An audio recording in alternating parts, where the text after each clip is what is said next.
dicatat ya, sidang berikutnya tanggal 3 Mei 2021 jam 9.30. Sidang hari ini tanggal 26 April 2021 saya tutup. Selamat pagi, hari ini tanggal 26 hari Senin.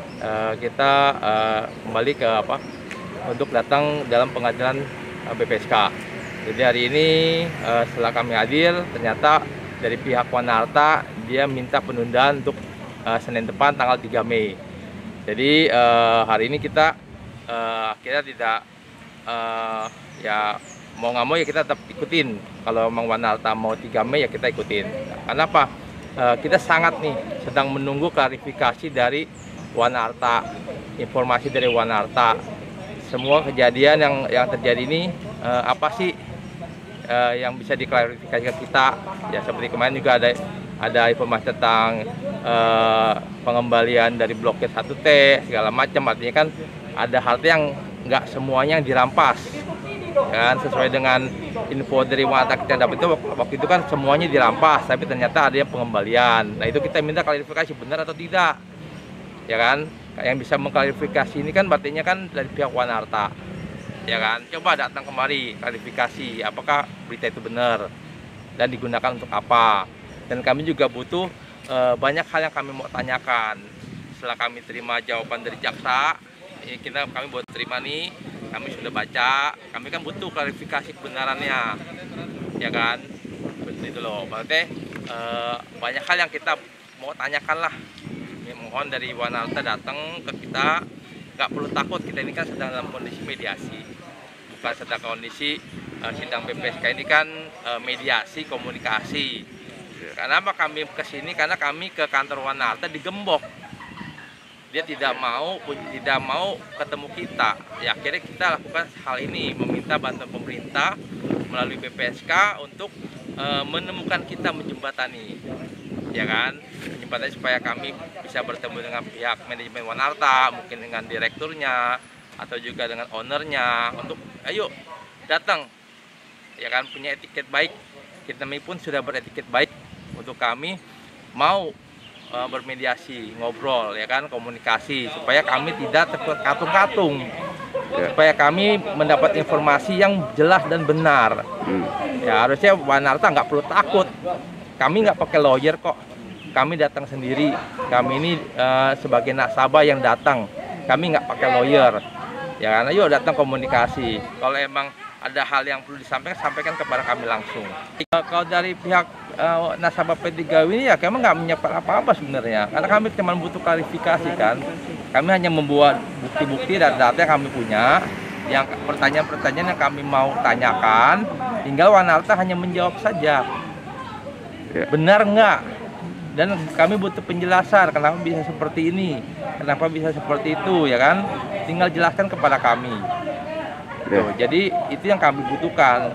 Ya kalau secara persiapan ya kami seperti ini aja, sama kawan-kawan yang sudah sekian lama, ya kan, berjuang dengan nggak henti-henti mereka berjuang sebagai nasabah. Kenapa? Karena kan uang kami ini, uang polis premi kami kan kami titipkan pada pihak Wana Arta. Sesuatu yang dititipkan kan kami pertanyakan, ya kan? Dan kalau memang sudah waktu yang dikembalikan harusnya dikembalikan. Ya kan, itu yang paling penting Wana Arta mengembalikan. Kalau emang sudah ini harus dikembalikan. Mereka menutup, sama sekali tidak mau berkomunikasi dengan kami. Padahal kami nggak arogan, ya kan. Lihat aja kami ini orang-orang tua, lansia. Apa sih yang bisa dilakukan sama orang lansia, ibu rumah tangga? Mereka nggak bisa lakukan apa-apa.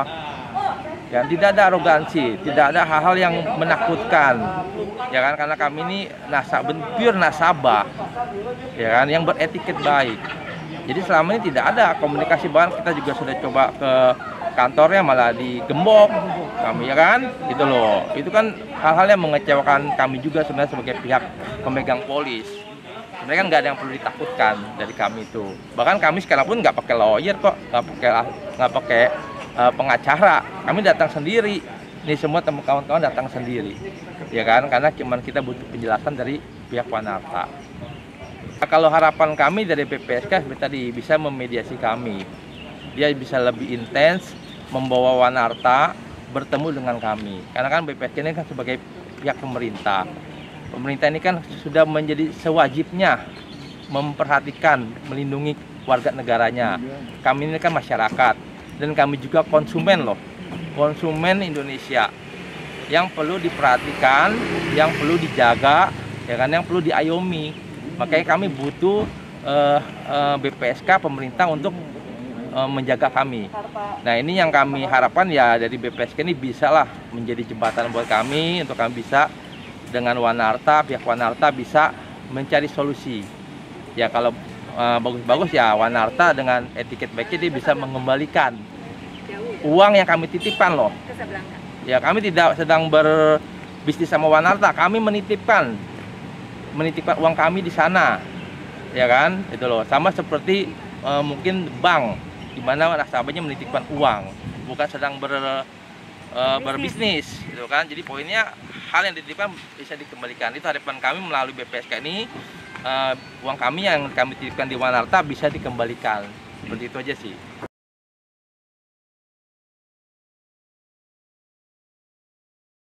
Pertama, kalau untuk asuransi, sebenarnya asuransi itu kan mempertanggungan suatu resiko. Nah, yang terjadi di lapangan sekarang ini adalah antara asuransi dan investasi itu kan digabungkan satu. Nah, cara perusahaan di dalam melakukan suatu penjualannya pun ini juga ada kalau menurut saya, yaitu informasi yang tidak utuh disampaikan kepada masyarakat bahwa ini adalah suatu asuransi. Tetapi dia adalah mengemas asuransi dan investasi. Dengan hal yang demikian, maka banyak masyarakat awam yang tidak mengetahui apa sih produknya ini, apa resiko-resikonya yang selama ini dari sisi marketing jarang untuk memberikan informasi. Jadi tujuan asuransi itu adalah baik, tetapi di dalam prakteknya ini yang tidak baik. Artinya yang tadi menggabungkan, apalagi asuransi-asuransi yang ada di lapangan ini cara penjualannya juga dengan menggandeng bank. Sementara orang datang ke bank itu adalah memiliki dana untuk ditabung.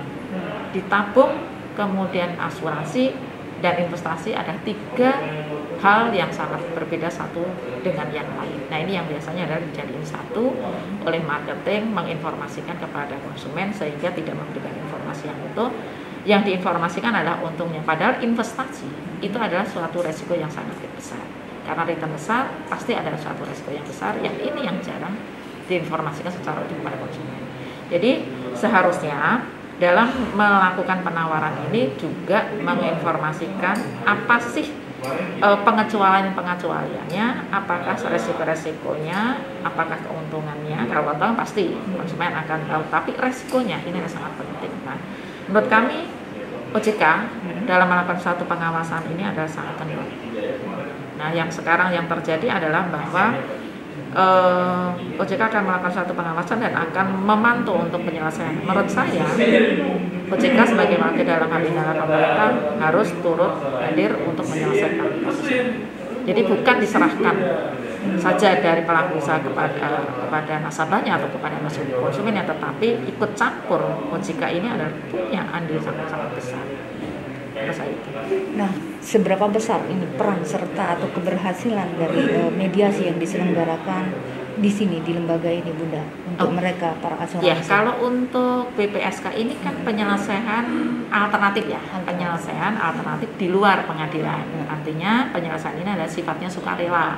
Sukarela dalam hal penyelesaiannya di sini kan ada penyelesaian dengan cara konsiliasi, penyelesaian dengan mediasi, dan penyelesaian dengan arbitrase. Sebenarnya kalau untuk asuransi atau produk perbankan ini kan OJK punya yang namanya LAPS. Cuma ada minusnya bahwa LAPS hanya ada di Jakarta. Bagaimana untuk yang ada di daerah? Nilainya misalnya tidak mencapai 50 juta, tetapi untuk biaya transportnya adalah melebihi dari itu. Artinya ini kan bukan untung tapi buntung si nasabah tadi. Nah, menurut kami yang selama ini di BPSK adalah juga banyak membantu konsumen dan pelaku usaha dalam penyelesaian, mayoritas adalah penyelesaian secara mediasi. Karena mediasi ini adalah merupakan kesepakatan di antara para pihak. Jadi penyelesaian ada negosiasi di antara para pihak. Banyak yang diselesaikan di BPSK. Kemarin investasi, juga asuransi dan investasi akhirnya juga diselesaikan dengan cara sepakat. Nah, ini tergantung dari para pihak yang sengketa ini adalah dia mau membuka diri untuk penyelesaian. Jadi ada etiket baik di antara kedua belah pihak. Bunda, kalau misalkan salah satu pihak tidak mau hadir, seperti contoh misalkan Wanata tidak hadir berikutnya, kira-kira apa nih? Yang dilakukan BPSK kita bisa untuk memaksa, yaitu diundang secara memaksa karena kita punya hak meminta kepada penyidik untuk menghadirkan mereka ke sini. Dan jika terjadi ada suatu masalah pelanggaran hak konsumen dan ada indikasi dalam pidana konsumennya, kita juga melaporkan kepada Pertanyaan terakhir, Bunda, harapan Bunda terhadap konsumen-konsumen secara keseluruhan, Bunda, yang banyak menjadi korban selama ini. Menurut kami adalah ini suatu ironi. Menurut kami, negara itu suatu ironi bahwa asuransi digencarkan dengan tujuan adalah konsumen itu masyarakat itu perlu untuk asuransi karena ini resiko yang dipertaruhkan. Cuma yang menjadi masalah ini yang disalahgunakan. Artinya ada penyalahgunaan di praktek di lapangannya. Gitu, dari OJK ada market conduct dilakukan, apakah memang benar market conduct dilakukan, tetapi kenapa saat ini banyak asuransi yang hampir sama, berarti ini ada suatu kegagalan menurut kami, kegagalan dalam pemberian melakukan suatu monitoring dan pengawasan kepada para pelakunya. Kemudian yang kedua menurut kami adalah bahwa masih ada etiket bisnis nggak di negeri ini para pelaku usaha asuransi. Ini kan sebenarnya yang kita menginginkan bahwa asuransi itu adalah bisa berkembang dengan baik seperti di negara lain sana, tetapi justru di Indonesia ini adalah bukan berkembang tetapi malah menurun. Menurut Bunda, peran OJK sendiri cukup optimal nggak selama ini? Alasannya benar? Kita lihat apa yang terjadi di lapangan. Bukan hanya asuransi, investasi, pinjaman online ilegal banyak sekali. Nah, ini di mana peran mereka? Berarti dianggap masih sangat minim sekali ya peran. Dan itu yang harus dilakukan. Okay. Jadi kemana konsumen ini untuk mendapatkan suatu perlindungan? Sementara regulatornya seperti itu. Negara harus hadirkan menurut kami bahwa harus diselesaikan. Jadi perlu mereka hadir untuk ikut serta menyelesaikan kasus ini karena ada kontribusi yang dilakukan oleh mereka. Di dalam hal dia tidak melakukan suatu pengawasan secara optimal. Berarti peran BPSK luar biasa nih Bunda.